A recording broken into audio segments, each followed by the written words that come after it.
doimiy aytiladigan masalalarda bular. U yerdan bu yerdan emas.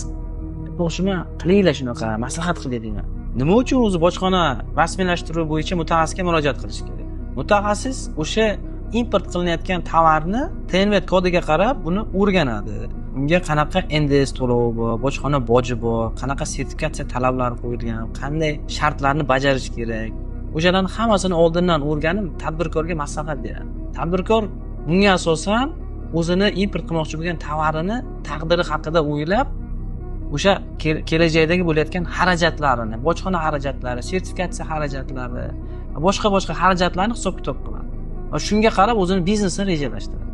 Shuning uchun bizning xizmatdan foydalangan tadbirkorlarga kelajakdagi o'zini xarajatlari, qanaqadir risklarini oldini olish, o'sha bojxona rasmiylashtiruv jarayonini tezlashtirish va osongina bojxona yuklarini bojxona nazoratidan, bojxona omboridan olib chiqib ketish imkoniyati paydo bo'ladi. Shuning uchun ko'pgina korxonalarga tavsiya qilamiz, bojxona yuki rasmiylashtiruv bo'yicha shu mutaxassis xizmatlardan foydalanishni.